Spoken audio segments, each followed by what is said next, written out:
Hey guys, it's Bill from Linda, Tennessee again. Another little update video. Today's kind of an exciting day. Last video I showed you how I had two of the three motor mounts fabricated and tack welded in place. Well, as of today, those two mounts are now fully welded in place, and today I built the third mount, and it is also welded in place. I also put on the springs that came with the long arm suspension kit, and it has made it quite high. It's bordering on the tires are too small now. I don't want to bump up past 31s. Just personal preference, but man, I may end up having to do something else. I've still got 700 or so pounds worth of batteries to put in the thing, but we'll see how that goes. I had to get a 1-inch body lift. I put a 1-inch body lift on it. I don't like body lifts. Again, just a personal preference. I don't like how you end up with a gap between the frame and the body. It's just a thing that I have.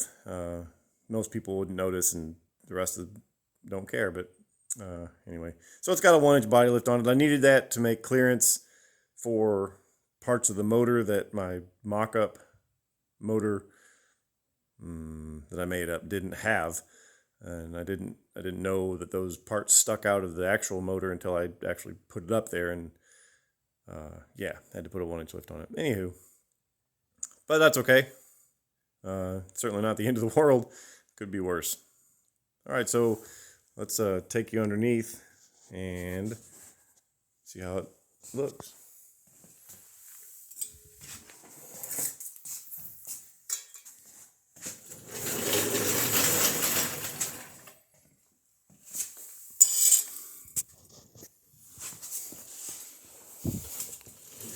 Notice the shop is a little bit cleaner. I always try and do that after I've finished sort of like a one stage of a build, get the suspension installed, whatever. I always pick up my tools, put them away, sweep the floor, and get everything ready for the next step. I don't know, it's just a good practice that I've kind of picked up along the way. And here it is. The third body mount installed. Now, something to keep in mind if anybody ever wants to tackle a project like this, to get this motor in and out of anything, even in and out of the factory subframe, this back mount is removable, and you have to remove it. I especially do, because to get this in, I have to kind of lift this side up higher and then bring the other side in and then bring this side down. But anyway, what I'm getting at is there's a whole bunch of twisting and turning. It doesn't just slide straight up into place. So that means that you can't have this here. So that comes off, which is kind of cool. But you got to keep that in mind, because this is a pretty long bolt right here. So I've had to kind of clearance this mount right here so that the bolt can come out and sort of cock sideways and be removed. So that's pretty cool. I've kind of put a splash of paint on it when it was out. I still got some more paint to put on. And come over on this side. Well, anyway, you get the idea. Anyway.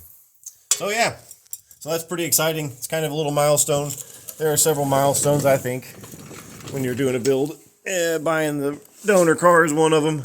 Getting the motor installed is the other, and the first spin of the motor is another one. And of course, driving the thing down your driveway is pretty awesome too. I don't remember if I've talked about this or not, but the little mock-up that I have, that I use to figure out where the motor goes, where the motor mounts are going to be, is that guy right here. So as you're looking at it, let's put it. As you're looking at it, the right side is the actual motor, and I didn't bother to put a sheet metal representation of the inverter, because that's where the bell housing is and where the transmission was, and I was going to have all kinds of space, so I knew that wasn't going to be a problem. No reason to go to the effort of making it. But the motor there was going to be a problem hitting just about everything.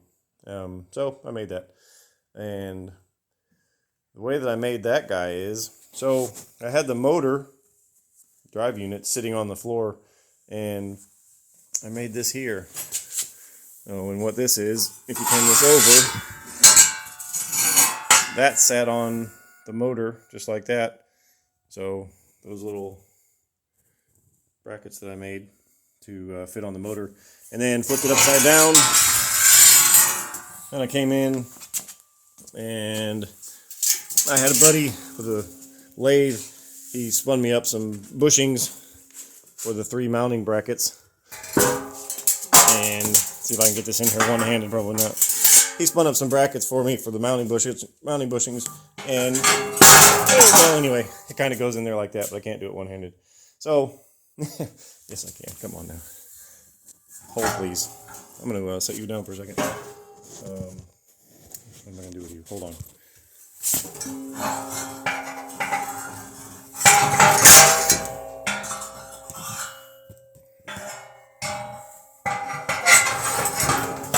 All right, can't do it. It doesn't matter. It goes in there, trust me.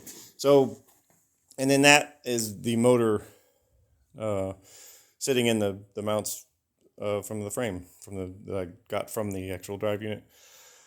And then you take that, and then that becomes your mock-up that only weighs 30 pounds instead of trying to hoist up a 300-pound unit. And the other issue with the actual drive unit is it has rubber bushing, so whenever you weld anything, it bends and stretches and pulls and warps, and the rubber bushings in the drive unit don't do anything to stop that from happening, but that with those solid mounts do. So that's what that was for. So anyway, I'll give you another update real quick. Pretty exciting day. I'm pretty happy about how it all came out, and I'll talk to you guys next time. Bye.